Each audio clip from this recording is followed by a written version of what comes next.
you see that you're going to need to be patient on your side hustle. Yep. Maybe some days it becomes your full-time thing, or if you're able to find balance and boundaries and an extra $2,000 a month, that can not just chip down your debt, but could, set up your kid's future, give you kinds of experiences and travel, and this expression of passion where you love both.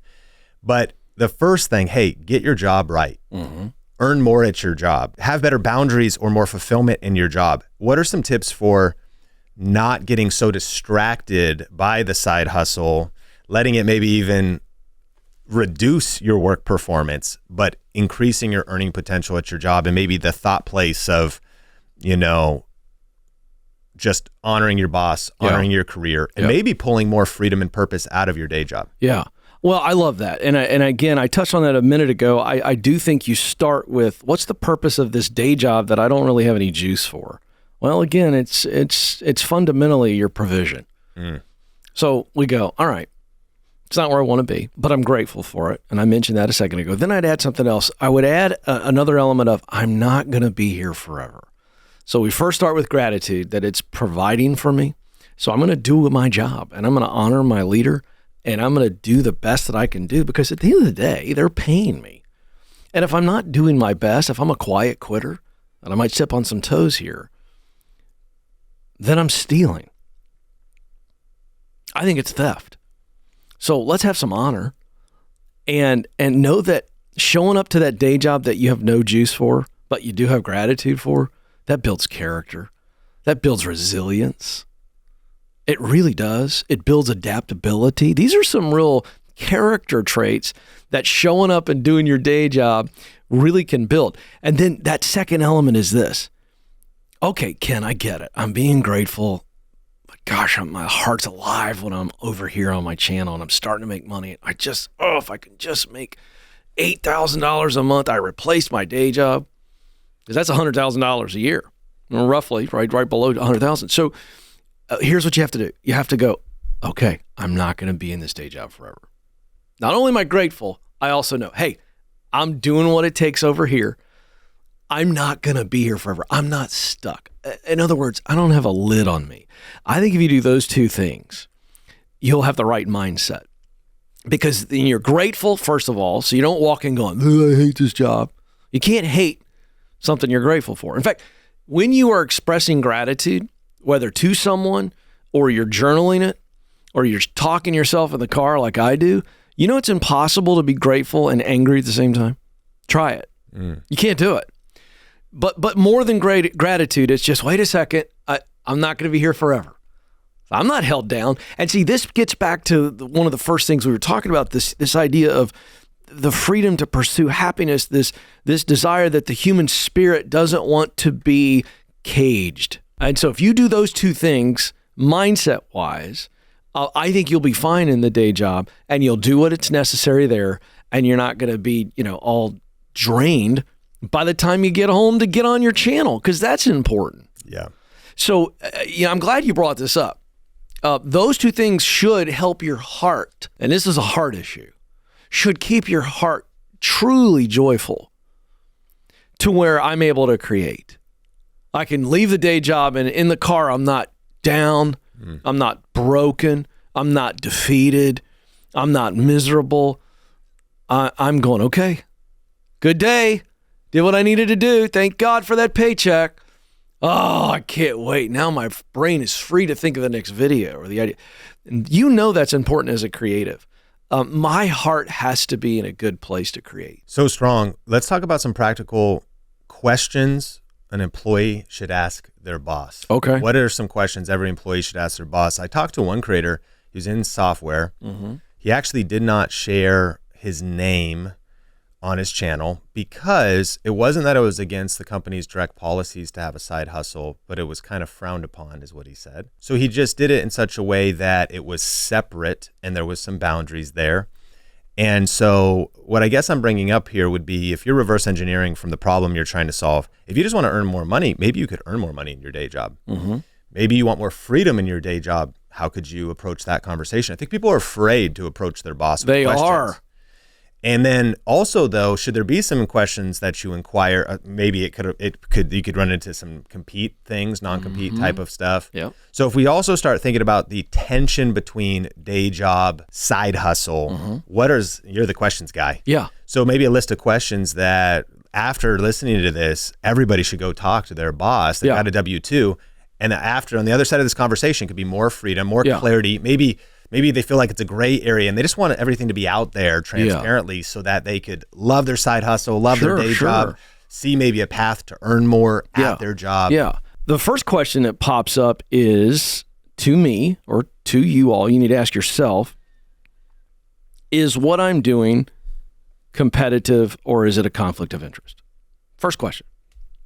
Let's start there. Because if it is, then we got some life change that we're going to have to make at some point. All right. And so if we need that paycheck, and we're not going to do this right now and risk it. Yeah. All right. So let's start there. Okay. Because if the answer is no, then this will help with the confidence issue of walking through what conversation do I need to have with the boss? Because I don't want us to be fearful as we walk through this process of do I need to talk about it? Because if I'm fearful, it totally changes my own answers. But if I'm not fearful, and I think you start with no fear, if it's okay, it's not competitive in any way, it's not in the same space as my current company, and it's not a conflict of interest. So, okay, no issue there. Okay, great. So, this gets to be a gray area for some. To me, it's black and white. Yeah. They don't control your life. Yeah. Now, I'm also aware of authority, and I appreciate authority. And if they have a company policy like the suggestion or like the example you gave me, then I would say, okay, we got to sit down and now ask the question, how risky is this? If I realize that it's truly from a moral and integrity standpoint, not a conflict of interest or competition, but there's a company policy that says you can't have a social media channel and it's pretty clear, then you got to go, all right, what's the risk here? Imagine being in the room with some of today's top personal brands, video marketing experts, and online entrepreneurs. This year, you will have that chance at growwithvideolive.com. Grow with Video Live is the #1 conference for building your personal brand and growing your business with online video. This year's speakers include Dave Ramsey, Pat Flynn, Shalene Johnson, the Think Media team, and many more. So go to growwithvideolive.com to get your ticket today. Then you got to go, all right, what's the risk here? Because from a standpoint of moral and integrity, you can make all the case you want to, and they can go, yeah, we agree, but we also said, and our lawyers told us, this is our policy, so I'm sorry, you're gone. So you got to assess the risk. So how risky is it is the second question. If that's not in place, and there is no corporate policy by which they could effectively fire you or punish you or shut you down, now I'm even more confident. And now it gets to, do I need to tell my boss is the third question. Mm-hmm. If we've gotten through those first two, do I need to tell them? Some people always feel compelled. And by the way, this is fear-based, not picking on anybody. I'm the opposite. And let me put myself in this situation. I have a very different, so I can't do this at Ramsey. I'm saying if I'm not at Ramsey and I'm out there and I'm working a day job, if my answers to those first two questions are no, and there's no risk, the answer to that third question is, heck no, I'm not telling my boss. What do I need to tell him? Yeah. I mean, if I was driving Uber, now again, I've walked through this. I'm being responsible. If there's no corporate policy that lawyers, so if it's those questions and those are the answers, then I'd say don't tell them. If it's so clear that you can't do it, you can always sit down. I'm always in favor of going, hey, so here's what the corporate policy is. Here's what I'm doing. I'd really like to do it, but I'm going to honor the policy. I'm being transparent. Is there an exception here? Do you wink it, boss? Sure. What do you have to lose? Yeah. What do you have to lose from having a conversation? Yeah. So then I love this because also as, we have like a team of 30 people, W-2s. Right. So also trying to create a cool culture. And one of the things I value most is just transparency, vulnerability. I want to know what your vision is. What is it you want to do? Let's talk about it. And if we have a policy, let's process that together. Let's talk about it. But I think also, and absolutely do your side hustle and do your thing after hours. I think it gets interesting if maybe the next question, talk about this. how could I do better? Do you feel like I'm actually pulling my weight, or do you feel, because actually about the only time your side hustle hits my radar is much more like you're kind of, I can tell you're slacking. I can tell you're distracted. You're nailing it. I can tell, maybe even too, if you can stay focused and you can perform, it's also, I don't care what you do on the weekends. That's not my right to care. I got to tell you, you're right. But if you come in Monday dragging because whatever your weekend decisions were, well, now it's a job performance issue. So what are some other questions then? It's also, because it's always on that foundation. If you want to have that real freedom, even as you're doing your side hustle, if you dishonor your employer or your work performance drops, you put your job in jeopardy. So then later, maybe some questions to just be thoughtful about not only maintaining your job, but questions that I think a lot of bosses would want to hear.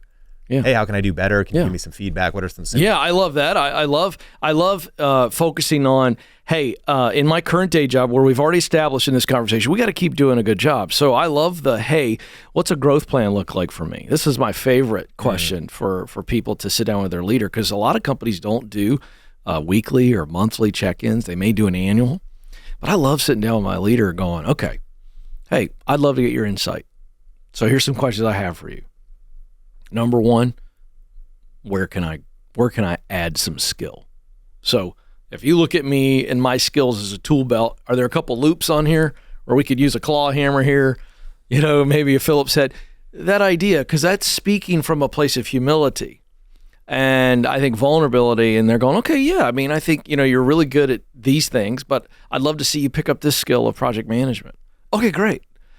Because now it's like that leads to the next question, which is that something the company would be willing to reimburse me or pay for, or is that something they pay for myself? And so this is great. The second question is along this idea of where can I is what are some areas where you see me as weak, and so the other one is adding skill, but then where am I not so efficient? And if they tell you that, again, humility and hunger is so attractive. But then it leads to another great discussion, which is, I don't know that I've got the natural skill there. It'd be like putting Ken Coleman in a detailed organizational position. Disaster. And so if they say, Ken, you struggle with follow through, and I go, yeah, I do. I always have. So my teacher said I'm a great starter, terrible finisher. Is there somebody else on the team? Like, there's some roles I can pick up. You see, and it begins to go, and the leader goes, so you kind of lead your leader. That's a fascinating question that you bring up, and I love that, right? And so this is all about winning in the day job. So all of this is built around them going, okay, I want to invest in them, and they want to get better. So here's what we're going to do. And then you say to them, okay, I want to get better. How do we measure that? And will that lead to a promotion? Come on. And so we've never talked about a raise. We talked about how can I get better?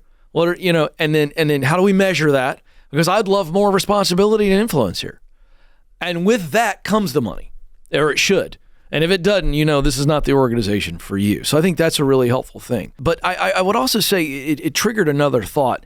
And that is, you've got to understand that your ability to compartmentalize growth here in the day job and growth over here, they're two really different journeys, but they can help each other. Growth over in the side hustle? Yeah. Like I love that you're going, okay, what do I do in that day job? Because if I'm growing here, okay, while what I've got to do over here is different, they are two different growth tracks, but they feed off of each other. Yeah. Your side hustle will level up your day job skills. It should. It should. Make you a better leader. It should. Make you learn new challenges, maybe some emotional intelligence. And watch this. If I'm getting promoted in the day job, guess what I got more of to invest over here? So I love that you're focusing in on this, because I think people forget that our basic income at our day job is our greatest wealth building tool. It's our greatest vehicle for investment. And we're talking about investing in us. So I love this direction. I think it's important. So you really got to be disciplined and keep that present focus so it's an eye on the future, not total. Because if we become obsessed about the next, we miss what we need to do in the now. If we obsess about the next, we miss who we need to become in the now. If we obsess about the next, we miss who we need to learn from, connect with in the now. And so it is winning the now, Sean, that always sets us up to win more in the next. If you enjoyed this podcast and are ready for some deep dive YouTube strategy, just go to thinkmasterclass.com to get access to my 1 hour on-demand YouTube strategy class. You'll be looking over my shoulder as I share my best tips, and you can watch it on demand right now at thinkmasterclass.com.